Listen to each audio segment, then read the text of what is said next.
Saludamos al señor economista Francisco Briones, subsecretario del gabinete del señor Guillermo Lasso Mendoza, presidente constitucional de la República del Ecuador. Buenos días, economista, ¿cómo le va? Muy buenos días, Clever. Joana, también buenos días. Qué gusto verlos y escucharlos en esta mañana. También nosotros, economistas, ya veo que usted está muy atareado, muy complicado con su tiempo. Gracias por este tiempo acá, porque usted es el socializador y Johanita Ramos le va a consultar algunas cosas. Johanita. Gracias, economista Clever Chica. Gracias, economista, por acompañarnos. Es la primera vez que está aquí con nosotros en Caché Noticias y Opinión, así que agradecemos eso. Son exactamente las 7 de la mañana con 40 minutos. Y antes de hablar, ¿no? De conversar sobre la reforma laboral, sí quería preguntarle algo. Al gobierno le tomó por sorpresa la decisión que fue comunicada la tarde-noche de ayer de la Izquierda Democrática sobre retirar el apoyo al proyecto de ley de inversiones. Mira, lamentablemente hay quienes están en contra del bienestar común de los ecuatorianos, quienes están en contra y se oponen a la generación de empleo, se oponen a la generación de inversiones, se oponen al crecimiento económico del Ecuador y a su integración mundial. Las zonas francas, por ejemplo, tal como están estipuladas en la propuesta de ley del gobierno, lo que pretendían es la industrialización de la economía ecuatoriana, de tal forma que los productos ecuatorianos, esos que siempre hemos hablado del mayor valor agregado para que los productos de Ecuador vayan al mundo, pueda suceder. Esos son los temas a los cuales se están oponiendo al menos un par de bloques legislativos que han anunciado que no van a apoyar el proyecto de ley de los ecuatorianos de inversión por el empleo. Lamentablemente priman o ponen por delante sus intereses particulares, tratando de hacer un ¿Sorprendió? juego ¿Le sorprendió político. esta decisión? Mira, la verdad es que con la Asamblea Nacional todos los días se puede esperar algo diferente, ¿no? Entonces, eh, cada día puede ser sorprendente o no alguna decisión, pero la verdad es que siempre están cambiantes, variantes en sus decisiones y por eso yo siempre digo, lo mejor es esperar hasta el final para ver cuál mismo termina siendo el resultado. Un día es una cosa, otro día es otra. Lo que nosotros pedimos, lo único que pedimos es que se actúe en beneficio del bienestar de los ecuatorianos. Y al día de hoy, no estoy diciendo qué va a pasar el jueves, al día de hoy, cuando son exactamente las 7 de la mañana con 42 minutos de un martes 22 de marzo, al día de hoy, ¿cuántos votos tiene el gobierno para que se apruebe este proyecto de ley?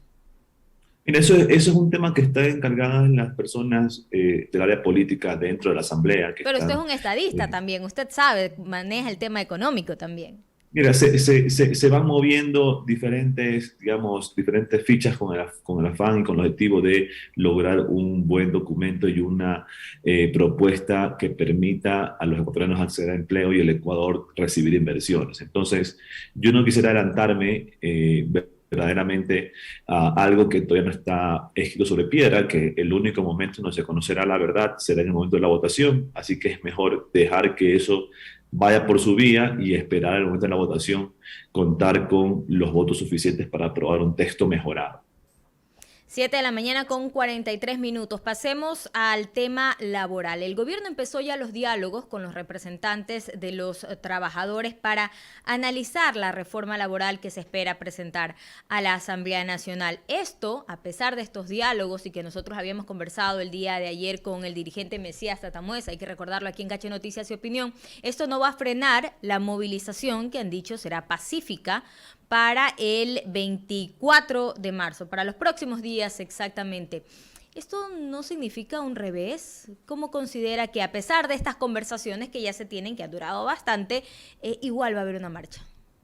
Mira, el interés del gobierno nacional, más allá de los temas políticos, de las marchas o no marchas, de los aliados o no aliados, el interés del gobierno nacional está en resolverle la vida a 5.7 millones de ecuatorianos que al día de hoy no cuentan con un empleo formal. Y muchos de ellos, en toda su vida laboral, ni siquiera conocen lo que es una afiliación a la seguridad social o un 13º o un 14º, peor aún vacaciones o utilidades.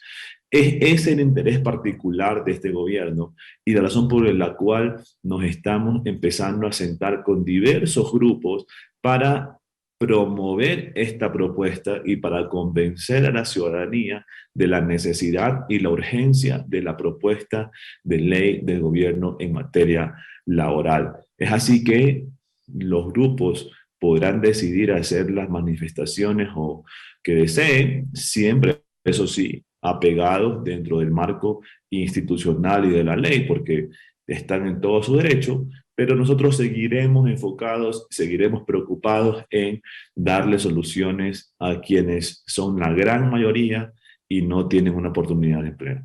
En el caso puntual, el señor Tatamuez dijo que no se puede vender el Banco del Pacífico porque es del pueblo ecuatoriano, siendo uno de los mejores bancos del país. Él se refirió así en estos términos. Los temas en eléctricas, telefónicas, petróleo y minerías también constan como escritos a manera de peticiones. ¿En cuáles serían las líneas rojas por parte del gobierno que no va a ceder en el caso de los trabajadores? Uno de ellos, por ejemplo, es el Banco del Pacífico. El presidente de la República, Guillermo Lasso, lo ha dicho en diferentes ocasiones, el Banco del Pacífico se va a vender. Los trabajadores dicen que esto no debería pasar. ¿Cuáles son las líneas rojas? Mire, el propósito de las mesas de diálogo que el gobierno ha inaugurado la semana anterior en una primera acercamiento, reunión con el Frente Unitario de Trabajadores, está circunscrito en los ámbitos laborales. Y tal como lo ofreció el presidente, con enfoque en los 5.7 millones de ecuatorianos que no tienen una oportunidad laboral el día de hoy. Los otros temas no son propios de estas mesas de diálogo. En el caso del Banco del Pacífico, lo que se busca y lo que se pretende es obtener, capitalizar un activo que es propiedad de una institución financiera del Estado, para poder esos recursos que se obtienen invertirlos en el futuro de los niños del Ecuador. El 30%, la tercera parte de los niños en el Ecuador sufren desnutrición crónica infantil. ¿Qué quiere decir esto? Esto quiere decir que por falta de oportunidades, por falta de acceso a nutrientes, por falta de buenas costumbres en el tratamiento de alimentos, por falta de agua potable y un sinnúmero de cosas más, sus oportunidades en la vida se ven truncadas porque no logran crecer, desarrollarse y su cerebro se queda pequeño de tal forma que en el futuro sus oportunidades laborales de crecimiento, de éxito, se ven truncadas. Este es un gobierno que tiene la visión en el futuro, resolviendo los problemas estructurales que tenemos en el presente, pero preocupados por el futuro. ¿Y qué mejor causa que salvarle a nuestros niños el futuro y darles la oportunidad de que con buena alimentación, con acceso a nutrientes, con buena salud, con acceso a agua potable, tengan ellos capacidades desarrolladas para poder ser productivos y para poder mejorar sus vidas en el futuro? Entonces, lo que busca el presidente Guillermo Lasso es más bien garantizarles una vida y un buen futuro a nuestra niñez a través de los recursos que están el día de hoy puestos en un banco, que nada tiene que hacer el Estado con un banco, y priorizar esos recursos en lo social. Economista Francisco Briones, subsecretario general de Gabinete de la Presidencia de la República. Aquí en Caché Noticias y Opinión, economista Clever Chica. Gracias, Johanita. Francisco, otra vez buenos días. A ver, lo del Banco del Pacífico tiene que ser de claro. El Banco del Pacífico tiene que ser vendido. No solamente por el hecho de que esos fondos se vayan a destinar a los niños desnutridos, sino porque el Ecuador, su estructura en el sistema financiero nacional, tiene dos bancas de desarrollo. La Corporación Financiera Nacional y Ban Ecuador, que se constituirá en el Banco Nacional de Fomento. Entonces, ¿para qué el Banco del Pacífico dentro de un gobierno? No, yo no le veo razón. El Banco del Pacífico debe estar en el sector privado. Quien lo compre ya es otro asunto. ¿Cómo lo vendan? Sí es un asunto que le concierne a todo el país, que obviamente, como ha dicho el presidente Guillermo Lasso, esa venta será totalmente transparente, que eso es lo que le interesa a todos los ecuatorianos, que se hagan las cosas transparentemente, por un lado. Por otro lado, ya en este proyecto de la ley de inversiones, Francisco, mi modesto criterio, que ya lo he dicho y que se lo acabo de decir a Miguel Ángel González, es que lamentablemente toda la carga se la han dejado al Ejecutivo. Es decir, dentro de este proyecto de ley hay sectores que tienen intereses. Hablemos del sector bursátil, el mercado de valores. Mi queja o mi observación a ellos es que ninguno se ha presentado en los medios de comunicación para vender la idea, para vender el objetivo a la opinión pública. No queremos que la opinión pública sea la que comprenda absolutamente bien las cosas, no. Se trata de hacerle saber o conocer los beneficios que tendría la economía en general si hay un mercado de valores fuerte, sólido, dinámico, que contribuya al crecimiento económico. Eso no ha habido, Francisco, no ha habido. Lo mismo, puedo hablar de los audiovisuales y tantos sectores que están inmersos y que tienen intereses en la ley. Sin embargo, el Ejecutivo que vaya y enfrente todo lo que tenga que hacer ante el Legislativo, que, dicho de paso, no se sabe con quién hablar en el Legislativo. Porque todos, ahí ya no hay, perdónenme la expresión, esto es muy común decirlo, todos son caciques en la Asamblea Nacional. Todos son caciques. No se puede hablar con otra persona. Todos son caciques, entonces no hay cómo llegar a acuerdos. Aquí el presidente, el director nacional de la Izquierda Democrática fue clarísimo. Es decir, nosotros no estamos de acuerdo con lo que está haciendo un grupo de la Izquierda Democrática y no estamos de acuerdo y ya van a ver más adelante. Eso nos dijo hace 2 meses. Hace 2 meses, ya. Entonces, es importante, Francisco, decirle a la ciudadanía que también de parte del Ejecutivo no ha habido una difusión de este proyecto de ley más amplio. No ha habido, créamelo. La opinión pública no conoce, repito, no es que van a ser doctos a darle el conocimiento, sino que la gente tiene que saber, bueno, ¿y para qué es esta ley? ¿Para qué sirve esta ley? ¿Qué vamos a ganar con esta ley? Yo diría eso. No ha faltado la difusión, Francisco, de parte del Ejecutivo a la opinión pública. Esa es una opinión modesta, por cierto, respetuosa con la altura del caso, a los miembros o a los actores de este proceso. Ahora, mi consulta a usted, que conoce y está interiorizado en este proceso no solamente de este proyecto de ley, sino del trabajo, etcétera, etcétera. Bueno, como está el panorama, está gris, ¿cuál es el plan B del gobierno, mi estimado Francisco? Mira, Clever, gracias. Te agradezco por tu comentario y aprovecho y lo tomo como pauta para, previo a responder tu pregunta, quizás hacer ahí una mini pastilla, una mini cápsula de lo que ha estado buscando el gobierno nacional. En la ley aprobada en diciembre pasada se hicieron algunas eliminaciones de impuestos, como por ejemplo, quizás para mí la más importante fue haber eliminado el impuesto a los microempresarios y haberlo sustituido por una tasa mínima de pago anual. Si hoy en día un microempresario debe tasas hasta $20,000, solamente paga $60 al año por todos los impuestos y ni un centavo más ni un centavo menos, lo cual es positivo para la formalización de esos negocios.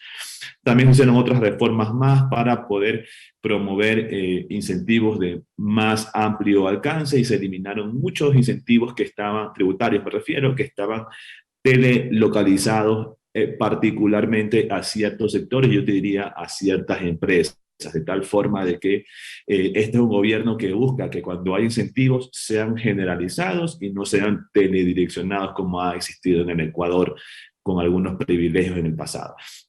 Entonces hemos roto algunos esquemas digamos ahí, de control y de privilegios políticos y económicos para hacerlos más amplios para los ecuatorianos y enfocar los beneficios para los más pequeños, las pequeñas, las micro y las medianas empresas. Eso es por un punto. Luego, este segundo paso es la ley de inversiones. La ley de inversiones lo que procura es atraer grandes cantidades de inversiones. Hemos dicho un portafolio de aproximadamente 30.000 millones de dólares de proyectos públicos que requieren financiamiento privado. Y esto es sencillo. Si el Estado tiene 100 millones para una carretera y con eso puede construir 10 kilómetros, 20, 25 kilómetros de carretera, ¿cuánto más puede el Estado construir con esos 100 millones si luego busca un socio que ponga 300 millones más? De tal forma que tiene 400 millones para construir más del triple de carreteras que tenía previsto construir. Eso es un ejemplo sencillo de cómo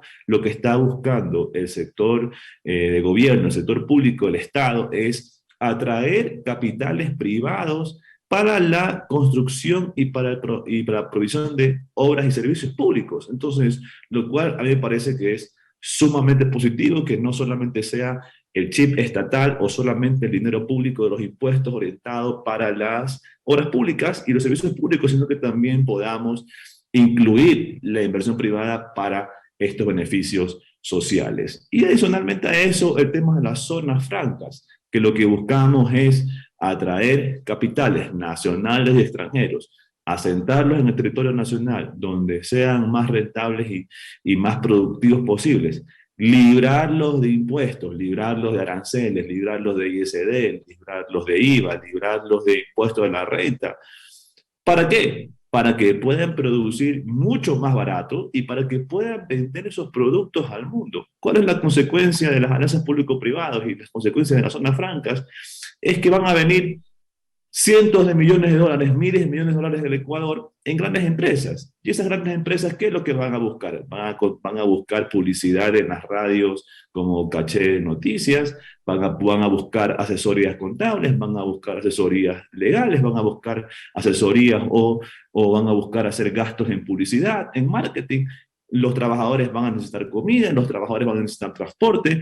Es decir, lo que quiero decir es que se crea una irrigación de oportunidades en la economía, que es lo que busca este gobierno. Y posteriormente, ya hemos empezado a dialogar con la sociedad civil el tema de las reformas laborales. ¿Por qué?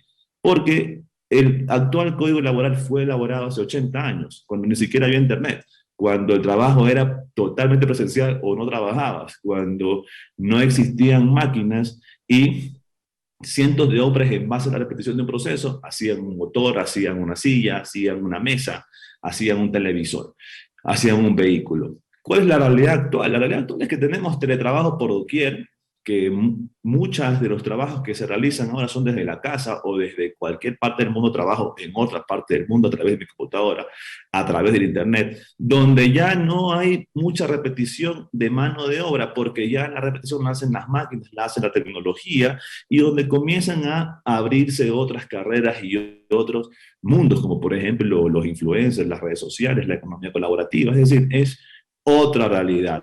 Y lo que quiere este gobierno es adaptar esa normativa vetusca, esa normativa vieja, esa normativa rígida, adaptarla a las flexibilidades y a la modernidad del mundo actual, y no solamente del presente, sino también proyectarla a futuro. Entonces, con esta mini cápsula, lo que te quiero decir, Clever, y también a través tuyo, gracias por tu reflexión, a los oyentes de Caché Radio, estamos enfocados en crear un ecosistema que sea atractivo para la creación de empleo. En el Ecuador, 5.7 millones de personas necesitan esta oportunidad, y ese es el interés de este gobierno y lo que ha buscado a través de estas leyes, que una está aprobada, la otra esperemos sea aprobada en esta semana, y la otra estamos terminando de afinar con el consenso y con el diálogo con los ecuatorianos. Ahora, el Plan B, bueno, siempre estamos nosotros considerando las diferentes opciones democráticas que están sobre la mesa, que están en la ley, en la Constitución, pero lo que decimos es, esperemos terminar el paso y tomar una decisión en concreto cuando tengamos ya la decisión de la Asamblea. Como decía al inicio, en la Asamblea Nacional cualquier cosa puede pasar. Es como casi como el precio del petróleo, es fluctuante, es impredecible. Entonces, yo te diría, esperemos esta semana, un día más, 2 días más, que termine este proceso de la ley, y una vez que tengamos algo concreto, podemos decidir y podemos decir cuál va a ser el siguiente ley. Entonces, opciones como la consulta popular, como la muerte cruzada, etcétera, están siempre sobre la mesa porque son opciones democráticas y legales para ser consideradas por el Ejecutivo.